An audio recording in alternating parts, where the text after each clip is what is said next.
Hello and welcome back once again to the Wrestling Rant. It's time for the SmackDown spoilers.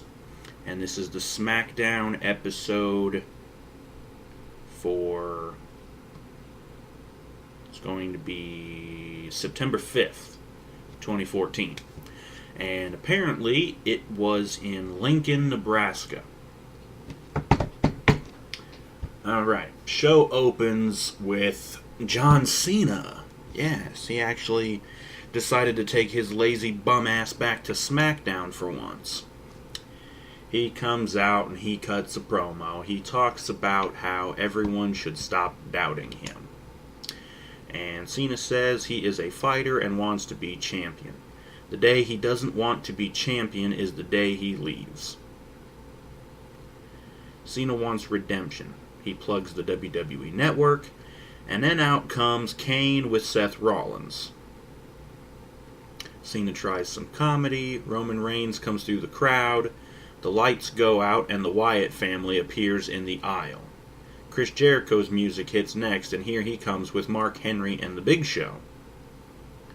Triple H is out next and makes Cena, Reigns, Jericho, Henry, and Big Show versus Bray Wyatt, Rowan, Harper, Kane, and Rollins for tonight's main event. So that's a 5-on-5 tag team match, or a 10-man tag. Jesus. Yes, and as always, the spoilers come from NoDQ.com. So yeah, anyways. That's it for the first segment. Up next, Sheamus is out for commentary during this next match, which is Cesaro versus Dolph Ziggler. Ziggler wins a solid back-and-forth match with a roll-up after a Tiger Bomb reversal into a face-buster. Cesaro attacks Ziggler after the match, but Sheamus made the save. Of course, just to further the feud between Cesaro and Sheamus for the U.S. title. Which, hopefully Cesaro wins this. And then Cesaro can go on to have a feud with Ziggler, where they unify both the Intercontinental and the U.S. titles. Because that's been needing to happen for a while now. Anyways, up next, Stardust and Goldust cut a promo on the Usos. Who cares? Jimmy Uso defeats Heath Slater. Titus O'Neil was at ringside, as was Jey Uso, who was on crutches. Lana and Rusev come out for a promo. Mark Henry interrupts and gets the crowd into a patriotic fervor. Okay, fine, whatever. Excuse me. Brie Bella versus Paige is up next. They promised that match on Raw. AJ and Nikki Bella are on commentary. AJ and Nikki start fighting. Brie goes to ringside to stop them. Comes back in the ring and gets DDT'd by Paige. I'm guessing they're talking about the Rampage. Either way. So yeah, I guess that means that Paige wins. Who cares? Bo Dallas squashes Zack Ryder with a Bodog. Bo cuts a promo after the match, but is interrupted by Zeb Coulter and Jack Swagger. Swagger brawls with Bo and runs him off.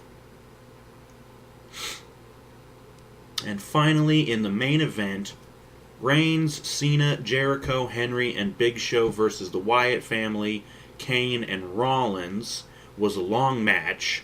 The babyfaces win by disqualification when Cena gets the hot tag and all the heels attack him. The babyfaces hit their finishers and celebrate in the ring to end SmackDown. And there were huge chants for Cena and Jericho. So yeah. There's your SmackDown spoilers. Doesn't sound all that great.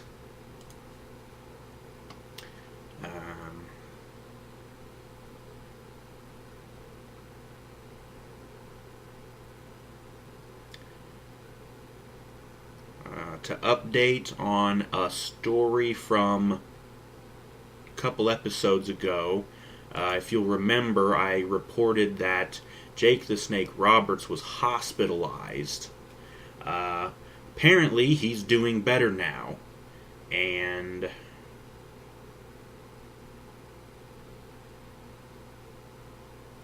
yeah. So yeah, it looks like he's doing better now. So hopefully, yeah. So there's that. And then we also have another thing. Where the hell was it? Oh, yes. The stupid bullshit with Michael Sam from Raw Monday. They invited him to show up to Raw next week.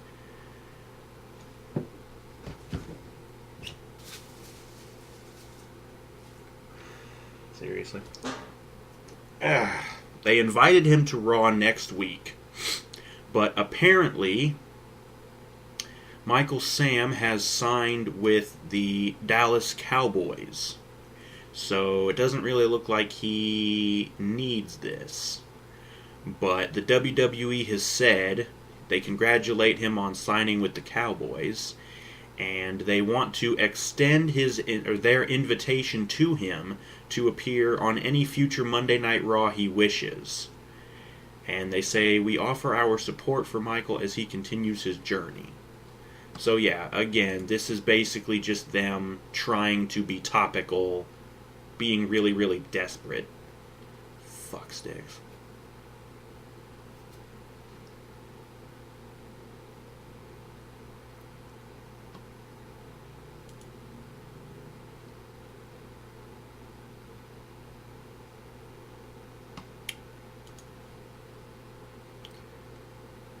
Yeah. So yeah, I think that's a bit about it.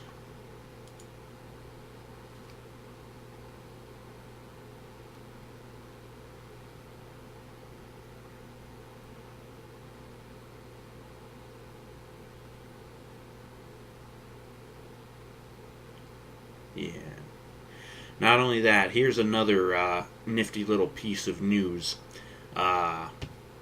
CM Punk's lawyers recently sent a 22-page letter to WWE over royalties and their use of his likeness, mainly him being featured in the WWE 2K15 video game. For those of you who don't know, they recently, I believe it was around SummerSlam, they announced the entire roster for the 2K15 video game, and Punk was on it, and I'm thinking, yeah, because, you know, he's still in the company. But, to be honest, this isn't exactly something new. It seems like almost every WWE game over the last few years has had somebody in the game who had already quit, and well before the game came out, so they should have been removed. One year it was Kelly, I think, and then the other year, it doesn't matter. News article here, once again, NoDQ.com. The article goes on to say, this isn't confirmed, but WWE may have stopped sending Punk royalty checks over their claim that he breached his contract. And regarding the video game, the roster was put together before Punk quit the company. So, yeah. Could be some nasty problems there.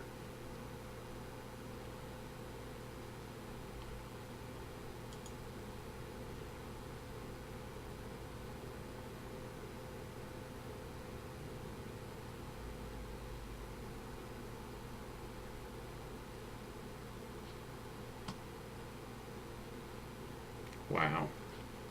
Anyways, so that's it for the SmackDown spoilers video for this week.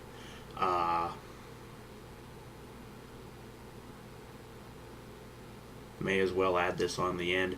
I happened to catch TNA Impact last night, which was Wednesday, because apparently they've switched Impact to Wednesdays now. I happened to catch that, and even though I had no idea what was going on as far as storylines, I was treated to a couple of good matches, and one good promo segment featuring Ethan Carter III, or as I like to call him, Derek Bateman. Yeah. So there was that. Yeah. Might want to check out TNA while you still can before, their deal with Spike goes away. Who knows? Anyways, so I believe that will be absolutely it for, like I said, this episode of the Wrestling Rant, the SmackDown spoilers for SmackDown this coming Friday, tomorrow, September 5th, 2014. Thank you for watching. Join us Monday for Raw, and we will see you then.